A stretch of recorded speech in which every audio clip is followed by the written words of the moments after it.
The group chat was originally called Family Vibes Yellow Heart. And yes, the heart emoji was my sister's idea. I always thought it should have had a disclaimer, not responsible for damage caused by emotional whiplash or favoritism-induced migraines. Growing up in our house was like being cast in a reality show you didn't sign up for, and no matter what you did, someone else got the confetti. That someone else was almost always my sister, Cassidy. Cassidy was the kind of person who got a standing ovation for breathing. She could burn toast, and Dad would say it's because she's experimenting with culinary boundaries. I'd cook dinner for the whole family and get asked where the salt was. She was a varsity cheerleader, student council VP, and once got a participation award in science class for remembering her own name. That last one became a framed plaque in the hallway. Meanwhile, I was the kid who once tripped on stage during a spelling bee and got laughed at for a week straight, including by Mom. By the time I hit 17, I'd stopped trying to be seen. If I mowed the lawn, I was told I missed a patch. If Cassidy blinked, they said she had great emotional depth. The jokes in our family weren't harmless either. They were the kind of jabs that came with a smirk but cut deep. Like when I got my first part-time job fixing bicycles at a local shop, and my uncle deadpanned, "Well, at least you'll always have work. People never stop breaking stuff." They all laughed. I didn't. But I stayed quiet. I always did. After high school, while Cassidy went off to her fancy university with a new car and a prepaid apartment, I stayed back and enrolled in a local trade school. Welding, to be specific. I liked the sparks, the noise, the fact that something broken could be fused back together, permanently. It felt poetic, even if nobody else thought so. My dad grunted when I told him, "Well, someone's gotta fix the world's broken junk." I bit back the urge to say, "Yeah, like this family." But I kept that one in the vault. Still, I worked hard. I didn't ask for handouts. I didn't post about my progress. I just showed up to class, worked odd jobs at night, and saved every cent I could. And the more I grew up, the more I noticed how I was treated like a walking cautionary tale. Anytime something went wrong, a cousin dropped out, someone got arrested, someone flopped a midterm, it was, "At least you're not ending up like Wes." It became a phrase. A punchline. And not just behind my back. That's the part people don't get about harmless teasing. When it's every day, every dinner, every family call, it starts feeling like a verdict. Like you're being sentenced to failure, even if you haven't failed yet. I told myself it didn't matter. That I'd make it out one day, and they'd realize they were wrong. But deep down, I kept hoping for something, anything, that would make them say, "We were wrong about you." It never came. Then, during one regular Tuesday, in the middle of a group chat argument about potato salad, don't ask, Cassidy dropped a poll into the chat. "Who's most likely to never make it?" Options: Wes. Wes. Wes. Wes. Yeah. She didn't even try to be subtle. The family laughed. Reacted with crying emojis. My aunt wrote, "Haha, savage face with tears of joy." My dad added, "Better vote before Wes sees it." Spoiler, I already had. What stung the most? Every single person voted. Not a single one hesitated. Not even the people who used to babysit me. Not even Mom. I stared at the screen, not knowing whether to laugh or cry. But I did neither. I just slowly backed out of the chat. No dramatic exit. No "screw you" message. No mic drop. Just silence. And I never came back. The funny thing about silence? At first, it's deafening. Then it becomes peaceful. After I left the family chat, my phone felt lighter. No more pings from Aunt Marcy posting minion memes. No more Cassidy sending TikToks captioned, "This is so you," of people falling face first into concrete. And no more passive-aggressive comments from Mom like, "We haven't heard from you lately. Are you doing okay or just hiding again?" I blocked them all. One by one. No drama. Just clean cuts. Then I got to work. Trade school was brutal in its own way. Early mornings. Welding through foggy goggles. Blisters on my fingers. Burn marks I'd learned to stop crying about. But it was mine. No one could take that away. My instructor, Daryl, a gruff ex-Navy guy with a voice like gravel and a heart bigger than most golden retrievers, became the first adult who looked me in the eye and said, "You've got a good eye, kid. Clean weld. You're learning fast." I almost cried. Over a weld. Because no one in my family had ever said that about anything I did. Not once. I worked nights at a gas station, crashed in a shared apartment with 3 guys who survived off-canned chili and Mountain Dew, and spent weekends fixing lawnmowers for cash. Roommate number 1 only communicated in grunts. Roommate number 2 had a pet snake that somehow kept escaping. Roommate number 3 once microwaved a metal fork. We lost the deposit that week. One weekend, I built a custom fire pit for a local couple's backyard. The wife cried when she saw it. The husband tipped me $100 and said, "You're going places." Weird, right? How total strangers can spot the spark in you faster than your own blood.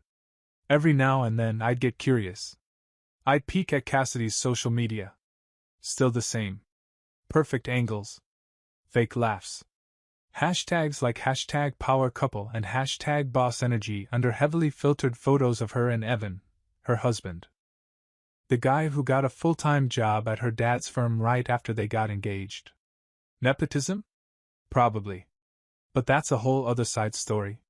She posted every little thing.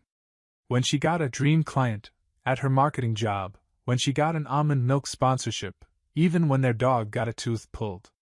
It all had to be public. Meanwhile, I was quietly stacking wins. I finished top of my class. Got certified in pipe welding and metal fabrication. Took a job with a local contractor, who let me rent a room above his garage for cheap. The place was dusty, the water pressure was sketchy, and the toilet ran like it was training for a marathon, but it was mine. My name was on the lease. My tools were lined up like soldiers. And every project I touched stayed fixed. Every scar on my hand was a badge. And still, not a single message from anyone in the family. Not a, "Hey, where've you been?" Not even a birthday text. Which honestly, was fine. Because for the first time in my life, I wasn't trying to earn their approval. I wasn't waiting for applause. I was just living. And then came the moment that changed everything, again. I was under a carport, fixing a steel frame for a client's side deck, when I got a message on Instagram. From Cassidy. Just her name popping up made my stomach turn. I hadn't heard from her in a year. Not since the poll. Her message? "Hey Wes, got a weird question for you." No apology. No. "How've you been?" No shame. Just got a weird question for you. I almost didn't open it. But I did. Because part of me wanted to see how deep the rabbit hole went. I opened the message. "So this is awkward. Evan's in between jobs right now, grimacing face. Any chance your work is hiring?" That was it. 12 months of silence. A family poll where I was voted most likely to fail. And now, out of all people, Cassidy was reaching out so her husband could get a job from me. No, how've you been? No apology. Just a casual emoji and a favor. I stared at my phone like it had just insulted my entire bloodline. Because Evan? Evan was the golden retriever in human form who used to call my career path manual peasantry. He wore loafers to backyard BBQs. Once told me, and I quote, "You know welding is cool and all, but it's not scalable. You should think bigger." This man, who wore a Patagonia vest like it was body armor and unironically called himself a thought leader, wanted to work under me. Oh, the poetic symmetry. And the thing is, I actually was hiring. 3 months back, I'd made the jump. Took a loan, leased a shop, registered my own business, Iron and Ember Welding Company. Clean, solid, and fully mine. We started with basic fence repairs, deck frames, and garden trellises. Now, we were doing custom gates, patio installs, even some commercial railing work. We were booked 2 months out. I had 2 full-time guys, a part-timer, and enough tools to build a tank if someone paid for the metal. Nobody in my family knew. Not because I was hiding. but because they'd never asked. I sat there in the shop's little break room, half laughing to myself as I reread Cassidy's message. I even looked over at our job board, every date filled with clients I'd earned through word of mouth, not hashtags or family plugs. Cassidy's timing? Chef's kiss. My first instinct was petty. I wanted to reply with, "Most likely to fail, is hiring?" Or maybe send her a link to a fast food application and say, "Start here. Humility 101. But something in me held back. Instead, I went to my crew group chat and typed, "Question: would you hire someone who once laughed at your career, called it fixing junk, and now wants a job from you?" Dylan replied first. "Only if we get to weld their egos shut." Mike chimed in. "Is it that guy with the vest?" I knew he'd break. I grinned. It felt good to be surrounded by people who had my back. Guys who judged me by my welds, not my degree or lack thereof. Eventually, I opened Cassidy's chat again. And typed, "Can I ask you something first?" Her reply came fast. Faster than expected. "Of course." Smiling face with smiling eyes. I took my time. Then I pulled up a screenshot. Not of the poll, no. That would have been too easy. Instead, I dug up something even better. A photo she once posted in the family chat. Cassidy in a mirror selfie, holding a champagne flute, with a caption. "To Evan's big promotion, clinking glasses, meanwhile Wes is out fixing fences or whatever, lol, #blessed, #career goals." I stared at it for a second, my thumb hovering over send. Then I attached it. And followed with, "Do you think someone who fixes fences or whatever should be in charge of Evan's next paycheck?" Scene. 9:14 p.m. No reply. 10 minutes passed. Then 30. Then 2 hours. Still nothing. But I wasn't done. I scrolled back to Instagram. Found another gem. Cassidy's post from last year, the one that really hit me sideways. She'd captioned a photo of her and Evan on a rooftop. "Some people take longer to find their purpose. Others never do. And that's okay, kinda nail polish." I took a screenshot of that too. No message this time. Just sent the image. Left it there. No reply. No typing bubble. No read receipt this time. Just silence. And for once, it was perfect. 2 days. That's how long Cassidy stayed quiet. No apology. No backpedaling. No acknowledgement of the screenshots I'd sent her. Just digital silence, like she was hoping if she didn't look directly at the mess, it would go away on its own. Honestly, I was impressed. Denial runs deep in my family, but this was Olympic level. Then on the 3rd day, she broke. "Okay, look. I know the past wasn't perfect. But Evan's trying. Can't you just let it go? Let it go." Like this was some sitcom misunderstanding, not a public execution by group poll. Not, "I'm sorry." Not, "We were wrong." Just, "Let it go." It read like she was hoping I'd scroll past a decade of being treated like a punchline, because now her golden boy husband needed a paycheck. I didn't respond. I tossed my phone into the glove box and drove to my next install. We were working on a custom iron gate for a dentist who wanted something timeless, elegant, but not boring. He then suggested a flaming sword motif. I smiled, nodded, and added another $600 to the quote. By the time I finished, sweat-drenched and covered in sparks, I checked my phone. Now Mom was texting. Of course. Cassidy had gone for the nuclear option, guilt by maternal proxy. "Wes, honey, please talk to your sister. Family is all we have. You've always been the forgiving one. She's hurting. Her husband lost his job, Wes. They're scared." It read like a PR memo for a failing brand. Then came the cherry on top.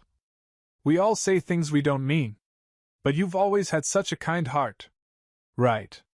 That heart they used to treat like a punching bag. The one that only mattered when they needed something. Where was this kind heart energy when Cassidy was running group polls at my expense? Or when I was 17, working double shifts just to afford gas to school? When I told them I'd started my own welding business, and the group chat didn't even acknowledge it? Oh wait, I didn't tell them. Because they didn't ask. I sat there, rereading Mom's messages, half expecting a follow-up like, "Also, can you bring potato salad to Grandma's next week?" Nothing shocks me anymore. I didn't respond. Not at first. I didn't want to lash out, not because they didn't deserve it, but because I wanted this to land quietly. Cleanly. So I opened my gallery. Scrolled through photos of my crew. Jobs we'd completed. Trucks we'd built. Tools we'd bought with our own hands. And then I found it. That photo. The one from last month, me standing in front of the new company truck with Dylan and Mike, all three of us dirt-covered and grinning like lunatics. Fresh logo decal. Custom ladder racks. My name in crisp white letters across the driver door, Wes Harper, owner. I sent it to Mom. No caption. No explanation. Just the photo. Scene. 6:42 p.m. Silence for 10 minutes. Then another ping. This time from Cassidy. Wow. Congrats, I guess. Ah, yes. The backhanded olive branch. The "I'm mature enough to pretend I care, but still bitter you're doing better than I expected" reply. That, I guess, carried more emotional weight than the entire poll.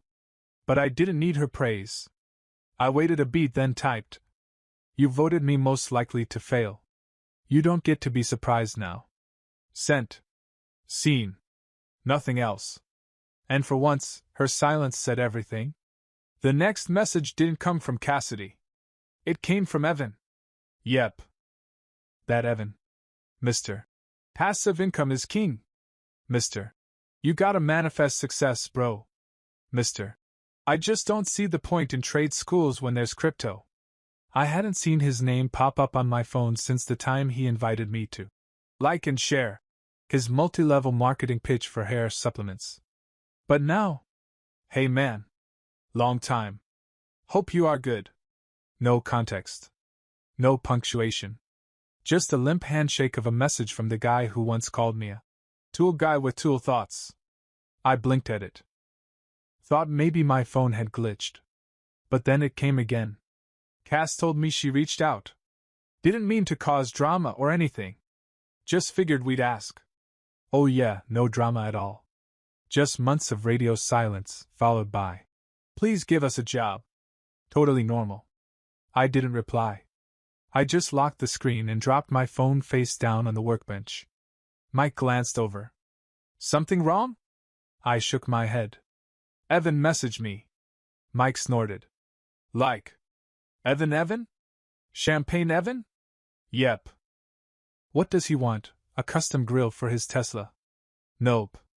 A job." Mike dropped the welding rod. We both burst out laughing. It was the kind of laugh you earn after years of hearing people like Evan talk down to you. Call your job basic or blue-collar burnout.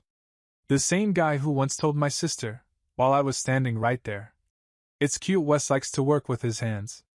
Everyone needs a hobby." This was the same Evan who gave me a literal pat on the back at Thanksgiving and said, "Keep grinding, little bro." I was 24. He was 26. Back then, I'd gone to the bathroom just to stop my blood from boiling. This time, I was calm. I even chuckled. That chuckle grew when he followed up again. "Not looking for handouts or anything. Just wondering if you're hiring. Willing to start at the bottom. Total respect for what you've built." That line, total respect, was wild coming from the guy who used to say, "Welders don't retire, they rust." I thought about replying. Instead, I called Dylan into the room and read the messages out loud. He stared at me. "Wait, Evan? The one who made that joke about you being a lunchbox guy?" "Same one." "Oh man. You have to frame this. Like, laminate it. Already screenshotted." We laughed again, but beneath it was something heavier. Something personal. Because this wasn't just about Evan. It was about every smug smirk I'd gotten from extended family. Every sarcastic, "Oh, you're still doing that welding thing?" at reunions. Every time someone made me feel like I picked a backup plan.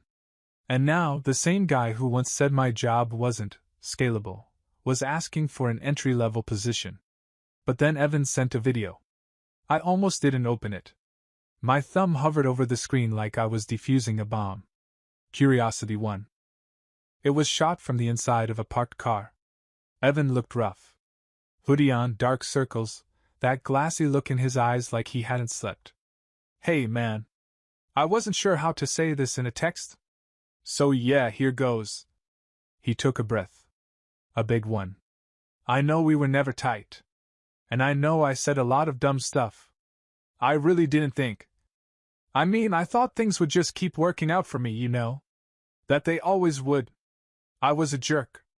I get that now. He glanced away from the camera. Swallowed. But I'm at the point where I just want to work. I want to start over. And I figured, if anyone gets that, it's you. There was a long pause at the end. Like he was waiting for himself to say something wiser, but nothing came. Then he ended it with, even if you say no, no hard feelings. I just had to try. The video ended. I stared at the screen. For the first time since this whole thing started, the poll, the DMs, the guilt texts, I didn't feel angry. I didn't feel smug either. What I felt was simple, weight. The weight of everything people like Evan never saw. The nights in drafty apartments, the gas station shifts, the burns on my hands, the silence from my own family. He didn't understand the cost of getting here. But at least, for once, he wasn't pretending. Still, I didn't reply. Not yet. I didn't sleep much that night. Not because of Evan's video, but because of what it stirred up. See, when someone who mocked you suddenly starts begging, it's not just shocking. It's disorienting. It's like watching the school bully ask you for homework help while still calling you a loser. I kept replaying the video in my head. His puffy eyes. His shaky voice. That line. I figured if anyone would understand how to start over, it'd be you. And the sad part? He wasn't wrong. I did understand starting over. I just didn't think it was my job to carry someone else through it. By sunrise, I still hadn't replied. But Evan's message sat there like a weight on my phone. Heavy. Unread. Waiting. So I got to the shop early. Unlocked the bay. Sat at the desk with a thermos of bad coffee and started typing. This time, I didn't write out of anger. I wrote for clarity. Evan, I got your message. And your video. I believe you meant what you said. I don't think you're lying. I think you're just late. Too late. This shop wasn't handed to me. It didn't grow because someone believed in me. It exists in spite of people like you, the ones who joked, mocked, and looked down their nose while I was burning my hands for $15 an hour. You didn't just ignore me. You actively laughed at me. So no, I'm not hiring you. Not because I'm mad. But because I've built something I'm proud of. And I won't risk that by letting someone in just because they finally figured out I'm worth something. I wish you luck. But this door is closed. I stared at it. Reread it twice. Then hit send. The message turned seen. Before I even put the phone down. Nothing came back. No, thanks for considering. No, I understand. No apology. Just quiet. And for a moment, a small one, I felt a twinge of guilt. The kind of guilt people like me carry, even when we've done nothing wrong.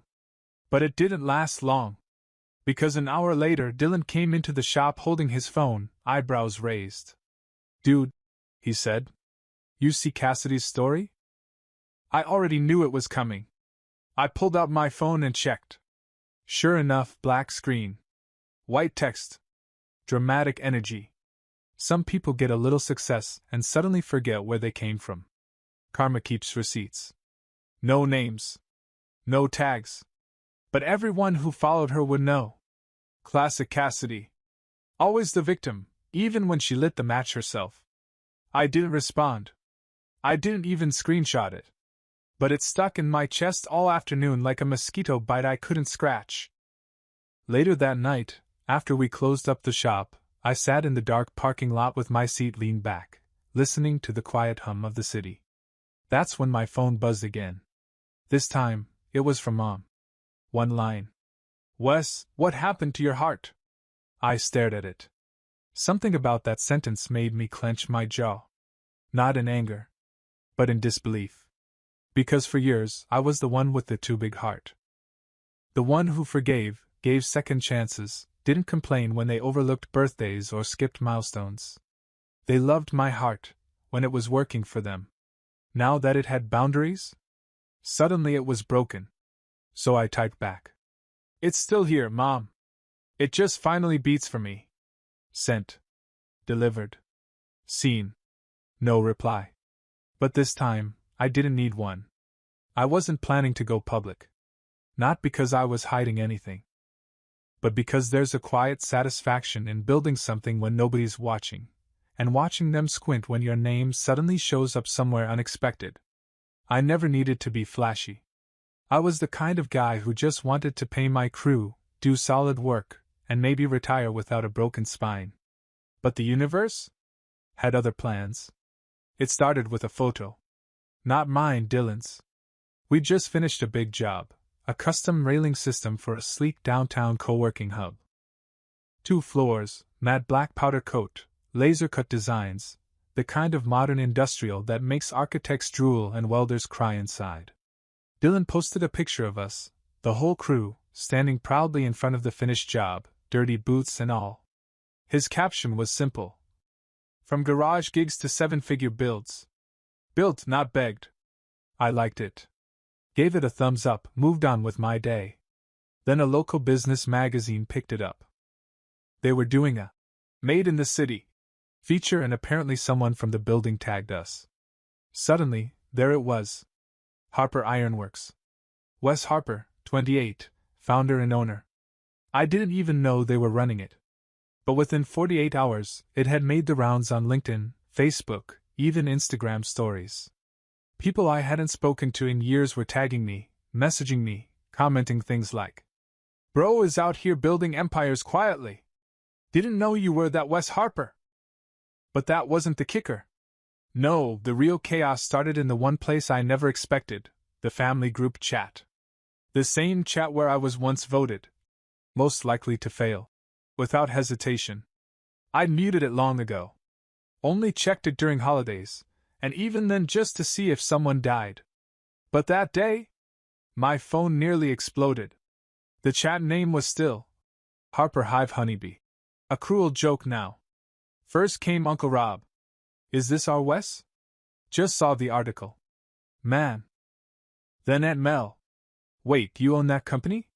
I thought you just helped out. Sure. Like I bring snacks to the job site and pat real men on the back. Then Cassidy. Oh wow. That's cool. Didn't know you were still doing the welding thing. Still doing the welding thing? Girl, I have a payroll larger than your wedding budget. And your husband tried to apply for a job last month. Then the icing on the cake, Evan himself. Man, I had no idea this was you. Looks amazing. Should have told us. Right. Because after you all called me a failure, I was supposed to send monthly newsletters about my progress? I didn't respond. Just sat back and watched. Even Grandma, who once told me trade school was a temporary pit stop, dropped in. Wesley, I always knew you'd make something with those hands. So proud, sweetheart. The revisionist history was wild. Where was this energy when I showed up to Christmas with grease on my shirt, and they sat me at the kids' table, next to someone's toddler and a folding chair? Then came Mom. Wes, I don't even have words. We're just amazed. You should have said something. We're so proud. And for a moment, I didn't feel angry. I just felt tired. Because now that strangers respected me, suddenly my family remembered how to. They were proud, not because they believed in me, but because someone else finally did. That wasn't pride. That was validation by proxy. And I didn't need it. Not anymore. I didn't reply to the group chat. Not because I didn't have words, I had too many. And none of them were worth wasting on people who only found their voices when everyone else started clapping. So I let them sit in that silence. Let the Harper Hive Honeybee group chat flicker out, message by message, like a dying campfire. Cassidy stopped replying after her. That's cool! Comment. Evan didn't follow up after his. Should have told us. Lying. Moms. We're proud. Sat there at the bottom, a final attempt to rewrite the past in a single sentence. But you can't undo a pull with a compliment. Especially not when I still remember sitting on my cot in that broken-down apartment, watching them joke about me in real time like I wasn't even reading it. So yeah? I left it alone. But the next morning? I posted something. Not in the group. Just on my business page, and my personal, where a few straggling relatives still lurked. It was a photo. Simple. No people. Just clean architecture and a new sign being installed above the entrance of a brick building. Harper Ironworks, second location coming soon. Under it the caption. Built from every you'll never make it. Thanks for the motivation. No names. No tags. No bitterness. Just truth. And man, that was the loudest silence I'd ever heard. Within the hour, Cassidy's karma story disappeared. Evan changed his profile from Marketing Pro, Hustler Mindset, to just Dog Dad. Vibing. And Mel posted a quote about jealousy within families. Vague enough to look inspirational, specific enough to be guilt. But no one said a word to me. And that was fine. Because later that day, something unexpected happened. I got a DM from someone I barely knew, Max, my youngest cousin. We'd never been close. Last I remembered, he was still in high school, always quiet during family gatherings, usually glued to a phone while the adults talked over dinner. His message? Hey Wes. Just wanted to say. I saw what happened. The poll, the group chat, all of it. I remember it. I didn't vote. I just left the chat. Then he added. You made me feel like I could actually go for what I want. I'm applying to a welding program next month. Hope that's okay. That one? That one hit different. I sat there for a minute, rereading it. This whole time, I thought I left without a word. But turns out, silence makes its own kind of noise, especially to the people listening the closest. I replied. Max, it's more than okay. Let me know if you ever need gear, advice, or a place to shadow. I got you. He replied almost instantly. Seriously? Thank you, man. You don't know what that means. But I did. Because I remembered what it was like to be the one who wasn't picked. Who sat in the corner of family functions, quietly dreaming, while everyone else passed around praise like hors d'oeuvres, and somehow always skipped your plate. I didn't need validation from the people who voted me out. What I needed was to know that maybe I wasn't the only one who saw through the fake smiles and selective support. And Max? He saw it too. That night, as I was locking up the shop, Dylan passed me with a smirk. You see your sister's new profile banner? He said. Nope. He handed me his phone. It was a quote. Sometimes the people you overlook build the bridges you'll need later. I raised an eyebrow. Trying to be deep now? Dylan shrugged. Or guilty. We both laughed. I didn't screenshot it. I didn't reply. I just turned off the lights, locked the door, and looked back at the glowing sign above the shop. They tried to vote me out. And now? They scroll past my name every time they open their phones.